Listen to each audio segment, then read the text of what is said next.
Howdy, folks, and welcome back. Hope you're all blessed and doing okay out there.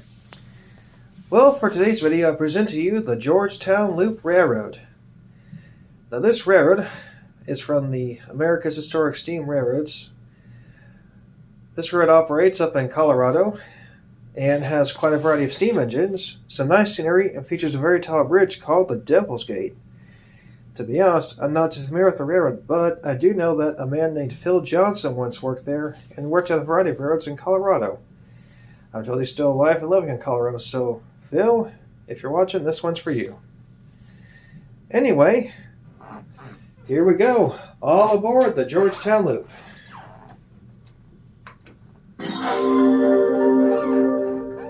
Unexpected.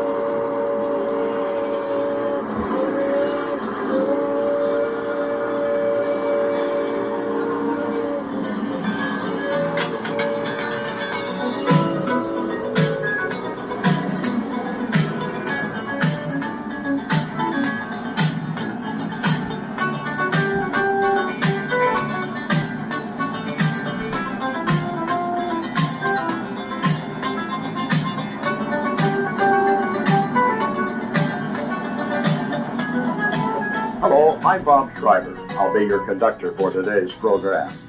Railroads represent an essential part of American history. Railroads tamed the frontier and brought every corner of our nation together. They played a leading role in building American commerce and hence America's destiny.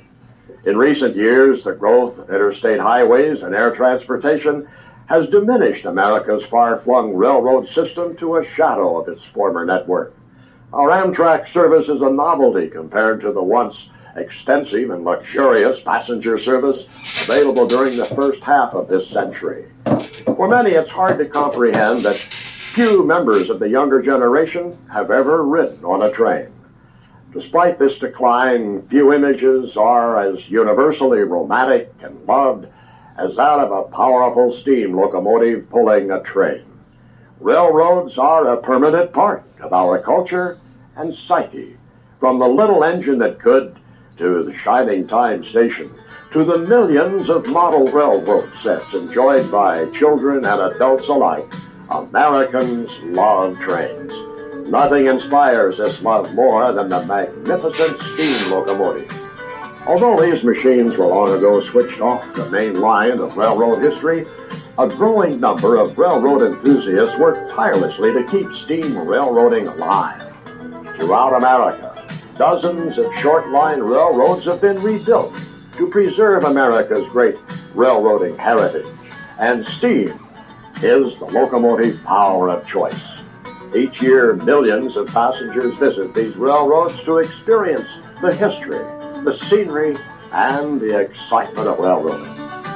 In this series, we will take you to some of the leading historic railroads in America and introduce you to the people and the machines that each year delight so many people. Today we will visit the famous Georgetown Loop narrow gauge railroad in central Colorado. Built in the 1870s to serve the booming mining towns of Georgetown and Silver Plume, the Georgetown Loop was truly one of the engineering marvels of its time. The line rises over 600 feet between the two towns, making several sharp curves, and actually loops back over itself to negotiate the grade in this spectacular valley. The scenery, the engineering, the history are fantastic, but it's the sights and sounds of the steam locomotives that steal the show. Climb on board now for the fun and excitement of America's historic steam railroading. Here now is the Georgetown Loop Railroad.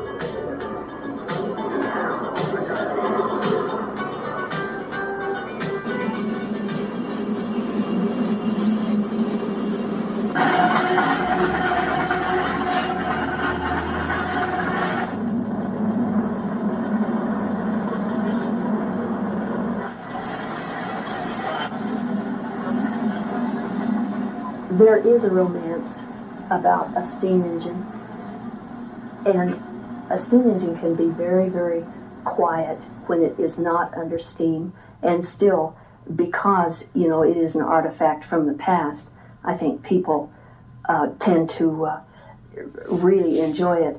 But when it comes under steam, then it becomes alive and has a personality, and people can relate to that. And it has sounds that, starting with very young children, they can emulate those sounds and identify with the steam engine.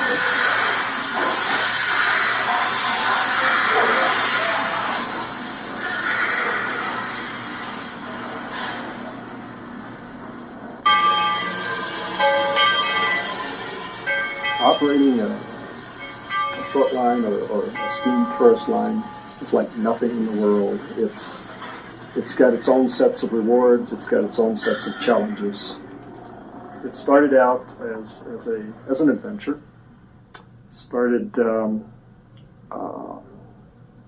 There was a lot of fun in building something, but once it was built and the excitement of things happening in the way of laying track, getting railroad equipment, things like this, then it became a business. It is a family operation, and that's rather gratifying. What started out to be what you might have called a love of our lives is still something we are very fond of, but we're very much in business. Yeah, Rosa says you're going to be able to do a little bit. The Colorado State Historical Society owns all of the land and the trackage and the buildings, and all the railroad equipment itself, the locomotives and the cars and that sort of thing, is owned by the Georgetown Loop Railroad, and it is operated under a concessionaire's agreement. The shop building is also owned by the state, and that's included in the agreement is where we can do all our maintenance in the shop.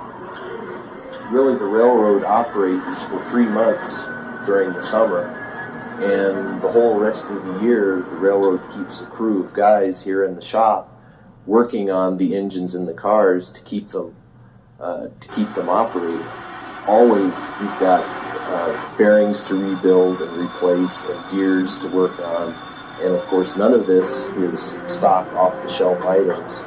If we need new parts, they have to be manufactured from scratch.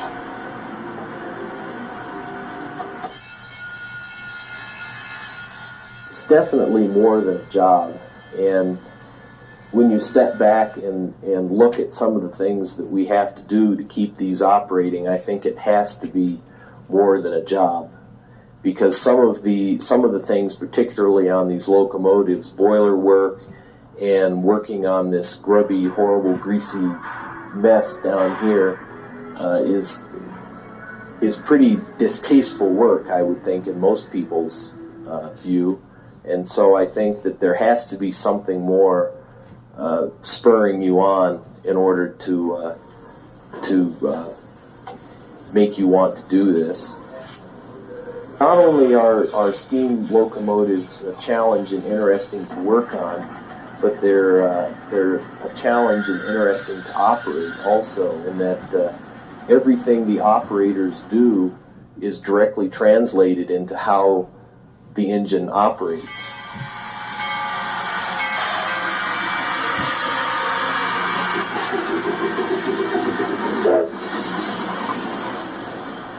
A steam engine is a mechanical wonder. In this day and age, I would say mainly because there are still so many of them still operating, and it's definitely a tribute to the design and the people who built them.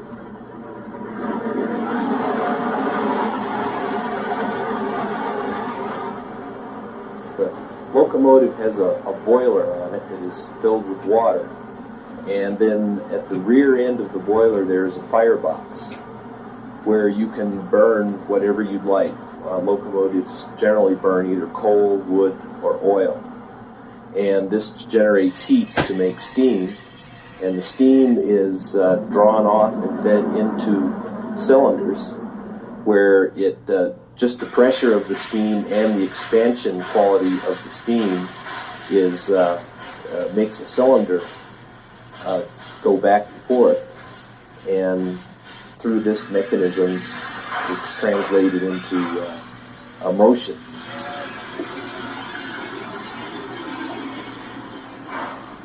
Generally, when you're running, you fall pretty much into a routine of operating the brakes and that sort of thing, but at any particular time something unexpected could happen.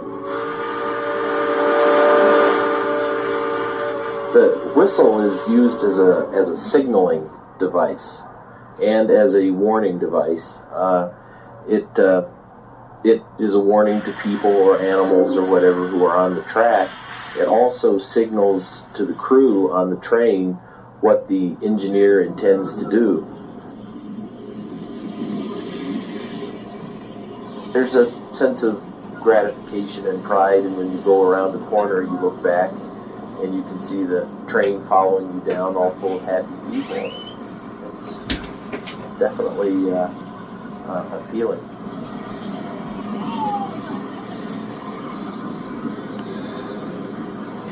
The history of the Georgetown Loop revolves around the spiral that is called the loop, where the train crosses over itself.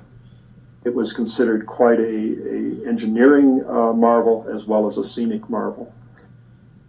What made the Georgetown Loop really famous was all the spirals and circles of track, of continuous track, to reach that distance between Georgetown and Silver Plume. The mining camps were in the mountains, and so narrow gauge afforded a much cheaper way of twisting, winding around the hills and climbing a much steeper grade than you could with the old standard gauge. Narrow gauge tracks are only 3 feet apart between the rails, compared to standard gauge, which is 4 feet 8.5 inches, and was claimed to be the distance between the chariot wheels of the old Roman chariots. The grades between Georgetown and Silver Plume really did make it an engineering marvel.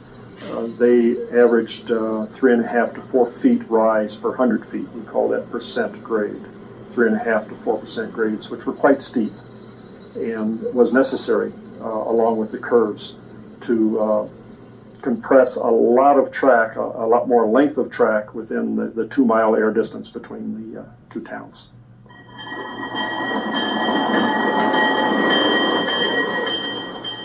You know, we're often asked about our diesel locomotive, and of course this is what killed the steam engine. Probably in the late 40s, 50s, the diesel did replace all the steam locomotives, and that's why we're in business today. We have one of them up here, and we love it. It does everything for us. The diesel locomotive is very handy for us in that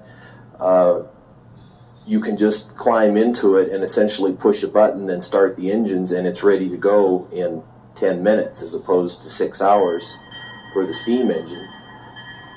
What we were doing this morning, this tank car, which was on the side track over there, needed to be brought in to be worked on. So that's what we did. We just went over, picked it up, and put it inside the house here.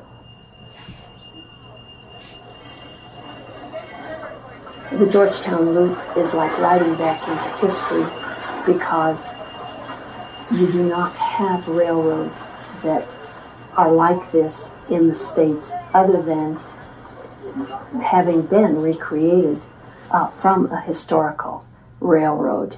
And the locomotives are historical. The information given by the conductors is historical. So it is a step back into history for a brief time. Good morning, ladies and gentlemen, and welcome to the Georgetown Loop Railroad.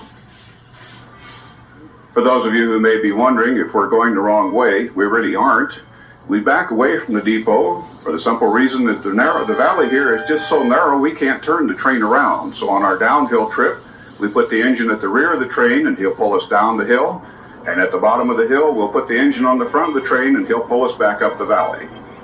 The railroad that you're riding on this morning is a reconstructed portion of the old Georgetown, Breckenridge, and Leadville Railway. You may have noticed those initials, GB and L, on the side of the cars. The first railroad in the area was the Colorado Central Railroad, which began construction in Denver in 1870. It came west following Clear Creek, which is the little stream you see alongside of us here. It passed through the town of Idaho Springs, finally reaching Georgetown in 1877. About the turn of the century, this became the Colorado and Southern Railway, and on the mountain side of the train here, you'll see a little spur track with a red locomotive. That's engine number 9 of the old Colorado and Southern Railway, one of only 5 narrow-gauge Colorado and Southern engines still in existence. As I mentioned, this was just the stub-in branch line from Denver, but it was a very profitable line back in the early days, bringing miners, their families, and supplies up to the mountain communities, and taking the rich ore back to the Denver and Golden area to be processed. This continued until the silver panic of 1893, when the price of silver dropped so low that no one could mine it and make a profit at it. It caused most of the mines here in the upper Clear Creek Valley to close, as this was primarily a silver-producing region. Fortunately for the railroad, this loss of freight revenue was more than offset by a large increase in tourism. As the fame of the Georgetown Loop spread throughout the country and even the world, thousands of people were coming to ride on what was considered a scenic and engineering marvel of the 19th century. The heavy tourism continued on into the early 1900s. However, as they improved the roads in the area and built more dependable automobiles, folks turned to their own cars for their pleasure and business trips to the mountains instead of riding the train. They did operate 2 or 3 freight trains a week until the late 1930s, but finally in 1938 they did petition the state to abandon the line. The petition was granted, and in 1939 the rails and bridges from Silver Plume to Idaho Springs were taken up and sold for scrap. Our story would have ended there, as it did for many of Colorado's early mountain railroads, except in the 1960s the Highway Department began planning to build the interstate right up the middle of this valley. It would have destroyed our railroad grade and the mining history. The Colorado Historical Society felt that history should be preserved. They were successful in getting the Highway Department to locate the interstate over on the side of Republican Mountain where you see it today. With that done, they began rebuilding the railroad in 1973, starting at Silver Plume, and by 1975 we were able to operate our first trains. We've run every summer since then. In 1984, with a grant from the Betcher Foundation of Denver, they rebuilt the high bridge at the mouth of the canyon, and this is now our 9th season of running over the entirely rebuilt loop. As we round this curve called High Fill, you'll have one of your best scenic views on the line. As soon as you clear the trees to the outside of the curve, on the right as you face the locomotive, you'll see the high bridge across the mouth of the canyon, and beyond it a glimpse of Georgetown. On the inside of the curve, for you photographers and rail fans, a nice shot of engine number 14.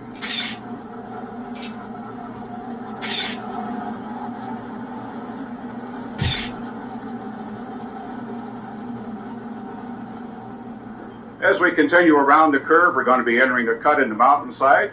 You might notice the rock retaining walls in here. These walls were hand-built in the 1880s when the line was first constructed. You'll notice that they use no mortar, but they did such a fine job of fitting and placing these rocks. They've been there now for over 100 years with very little maintenance, a real tribute to the skill of the workmen of that day. As we come out of the cut, we are going to be stopping now at the Lebanon Mine Tour stop. One of the nice features we have is probably the Lebanon Silver Mine. And if you are taking the mine tour, you would literally lay over there for about an hour and 20 minutes, and you would be met by guides from the Historical Society and taken on a tour of the outbuildings that are reconstructed, like the mine manager's house, the pest house, the change room. And then you would see the part of the old Lebanon mill that is still undergoing restoration, and you would walk about 800 feet underground, literally under Interstate 70 between Georgetown and Silver Plume. It's kind of a level walk underneath, and it's well lit inside, and the guides take you in and describe the mining of the area.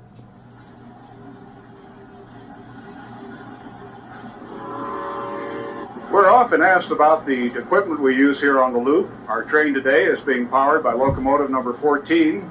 This engine was built back in 1916 by the Lima Locomotive Works of Lima, Ohio. It's a rather unusual geared engine called a Shay, S-H-A-Y, after its inventor, Mr. Ephraim Shea. The locomotive has 3 vertical boilers mounted on the right-hand side to power a flexible drive line running the full length of the engine and tender. All the wheels, even those of the tender, are geared off this drive line, which gives the engine tremendous pulling power but very little speed. It burns fuel oil to convert the water in the boiler into steam, and steam is what makes everything work. Devil's Gate Bridge is still a marvel. At the turn of the century, it was probably called the 8th wonder of the modern world. The Devil's Gate Bridge, it has a curve, and so as the engines are on the bridge, you are still entering the curve, and you can see the bridge pretty much while you are on it, and really get a feel for what the bridge is all about. You might take a real good look at the bridge. It is an almost exact replica of the original High Bridge. That original bridge was built in the winter of 1883 and 84. It was made of cast and wrought iron pieces resting on cut granite blocks. It cost $250,000, quite a sum of money in those days. In 1939, when the railroad was abandoned, the bridge was cut up for scrap and sold for only $450. This new bridge was built in the summers of 1983, completed in the summer of 1984. This one's made of very modern heavy-duty steel resting on reinforced concrete. It is about 5 times stronger than the original bridge, which is very good because we do have heavier equipment now than they had in the old days. This particular bridge cost $1 million to build, which is a 4 times inflation factor over the original bridge. However, in that same 100-year period, everything else went up more than 4 times, so that's not bad at all. From the track we're on to the track on the top of the bridge will be a rise of 75 feet. When you get up there and look back down, remember it's still only 75 feet. It won't be any higher when you're looking down.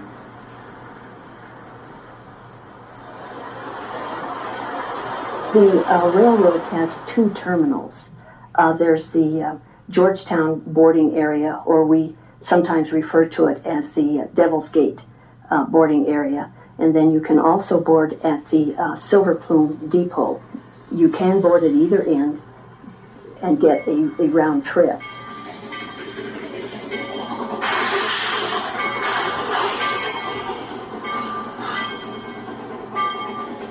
In front of the old Georgetown station, we have probably the first love of our life, which is Engine 44. It came from El Salvador and was the first one to operate for us. And it operated many years with minor repairs and has finally just gotten tired. She has a very important part out in front of this building. The old Georgetown station, where we have our offices, our gift shop, our cafe, and exhibit area, started out as the original Colorado and Southern Depot, was built about 1877. The building has always been in this location.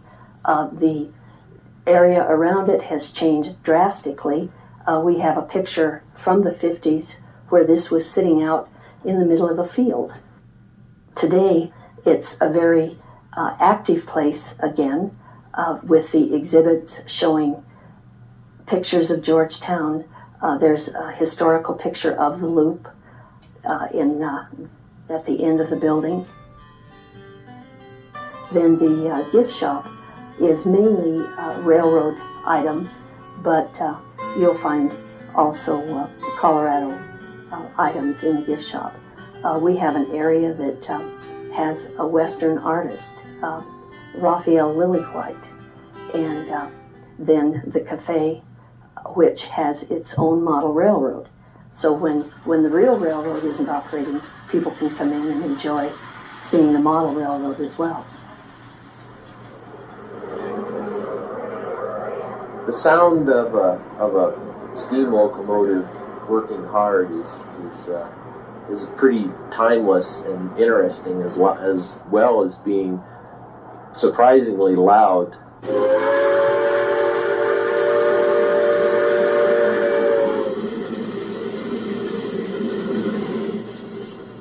It is a very beautiful area, and I definitely enjoy looking out the window, so to speak, and you don't really get tired of watching the things go by.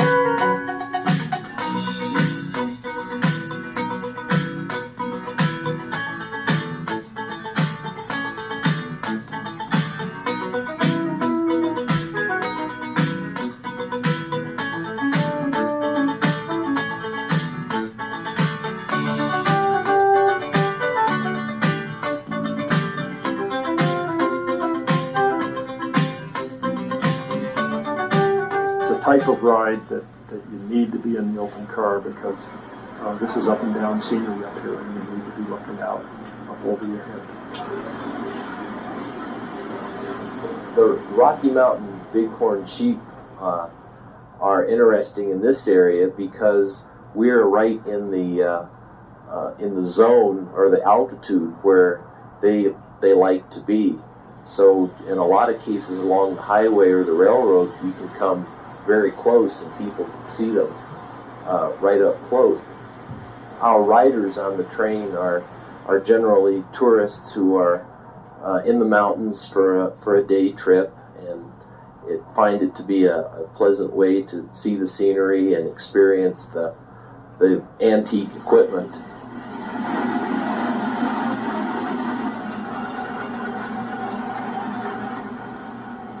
Silver Plume is next. Silver Plume. As we arrive at our Silver Plume terminal, you might want to visit the old Silver Plume depot. The office in Silver Plume looks like it did more than 100 years ago. There are train logs on the wall. On the desk is a coffee pot and cup, and of course the telegraph. Looks as if someone just used it yesterday.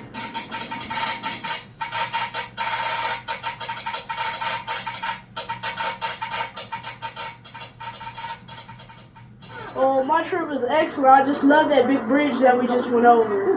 And I hope we come back next time. What I really liked about this trip was the scenery and the narration and over the bridge, looking down over the water. It was really pretty. It was a nice trip. It's just a great way to spend the day. There's a scenic overlook going eastbound between Silver Plume and Georgetown, and if you stop there, you get to see a live model railroad because you can see almost the entire railroad. When I stand on that scenic overlook, I probably look at it differently than the regular tourist because I have 20-some years of memories that crop up.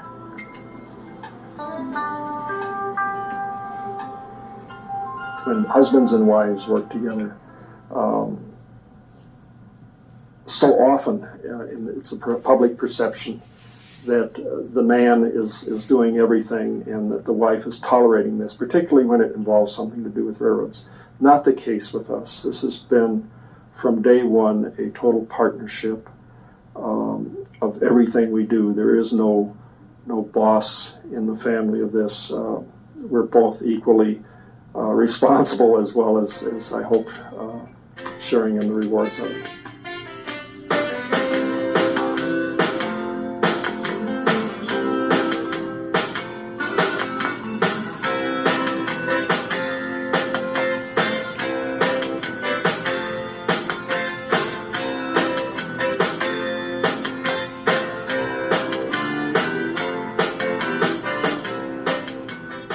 It's added that pizzazz to our life that we might not have otherwise had we both of us gone down the corporate track.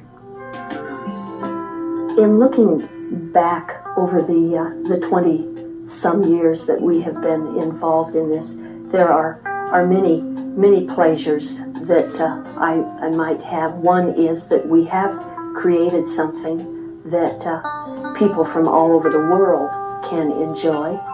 And there's a certain certain nice feeling, not smugness, just a nice feeling in having been able, rather common people, been able to be a part of rebuilding this part of the heritage and to have it pass on to generations to follow us.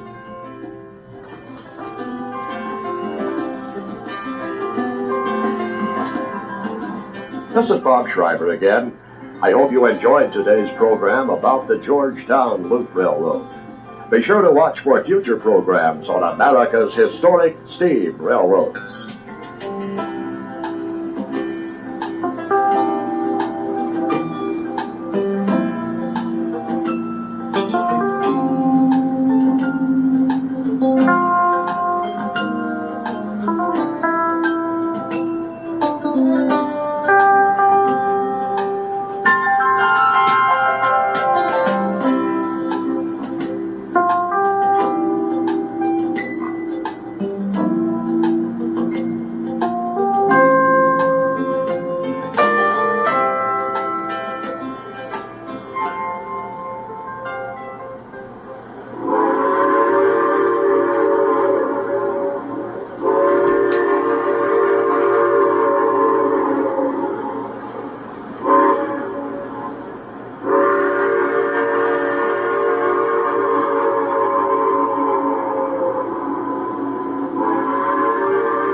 And there you have it, y'all. That was quite a program. I actually enjoyed that.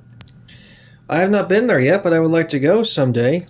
I may have already been, I'm not sure. It is like a giant model road, I guess, if you're in the right place. And they say Switzerland is a model road within itself.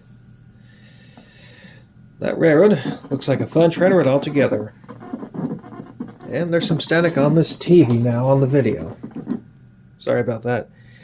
Anyway, until next time, please be safe around trains. Please like, share, subscribe, and comment. And remember, Jesus made the earth and all of us. See y'all next time. Happy Rails.